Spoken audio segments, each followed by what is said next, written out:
Bharatiya Janata party की तरफ से शुरुआत से एक बात कही जाती रही है, वो बात ये कि वीआईपी कल्चर नहीं होना चाहिए। प्रधानमंत्री मोदी भी बार बार ये बात कहते हैं वीआईपी कल्चर नहीं, वीआईपी कल्चर नहीं। फिर भी हम देखते हैं कि भारतीय जनता पार्टी के कई सारे नेता गाड़ियों के काफिले लेकर चलते हैं, बड़ी बड़ी गाड़ियां होती हैं, महंगी महंगी गाड़ियां होती हैं और उन्हें पूरा वीआईपी ट्रीटमेंट दिया जाता है। सड़कों के किनारे पर चूना डलवाया जाता है बाकायदा, जहां उन्हें जाना होता है। देखिए, मोदी जी की पाठशाला का असर नहीं हुआ है ऐसा मैं नहीं कह सकता। उनकी जो बंदिशें हैं, उनकी जो समझाइशें हैं, और उन्होंने जब जब आंख तरेरी है तो संगठन में नीचे तक उसका प्रभाव पड़ा है। लाल बत्ती कल्चर भी समाप्त हुआ है, हम सब ने उसका उदाहरण भी देखा है।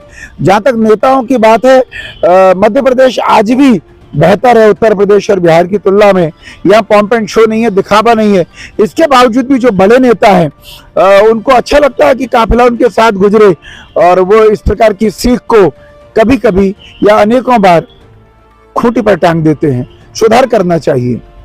हम देखते हैं कि पिछले दिनों राजनीति में हमने देखा कि मूल मुद्दों की चर्चा नहीं होती। बिजली, पानी, सड़क, यातायात, स्वास्थ्य, रोजगार, शिक्षा, इन मुद्दों को कहीं भुला दिया जाता है और चर्चा होती है राहुल गांधी के घर की या किसी और मुद्दे की, किसने क्या कपड़े पहने, कौन सी फिल्म आई। इन सब बातों को क्या आपको लगता है कि तरजीह देना चाहिए? किस फिल्म की क्या स्टोरी है? दुबे जी, किसने रोका है सवाल करने के लिए? ये प्राथमिक जिम्मेदारी किसकी है? पत्रकारों की।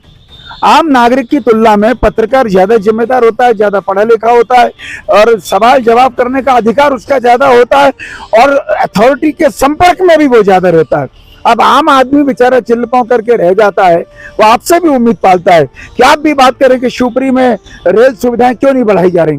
आपको भी ये बात करनी चाहिए कि गुना और शिवपुरी और ग्वालियर के बीच में अगर सुपर फास्ट गाड़ी दिन में चलेगी, सुबह से शाम तक दिन भर ये सूना रहता है, क्यों भाई हमारे यहाँ के बड़े बड़े लोग जो पूरे देश भर में जाने पहचाने जाते हैं राजनेता, वे इन सब कामों के लिए पत्र नहीं लिखते? ये सवाल शिवपुरी के पत्रकार बिरादरी को करना चाहिए। शिवपुरी के पत्रकारों को पूछना चाहिए कि किसके निकम्मेपन के कारण से इस रक्षाबंधन पर शिवपुरी के कई इलाकों में 8-8 दिन, 10-10 दिन, 15-15 दिन पानी नहीं मिला। मैंने तो नहीं रोका। ये जवाबदारी आपकी है। आपको अपनी बिरादरी के लोगों से इस पर विचार विमर्श करना चाहिए।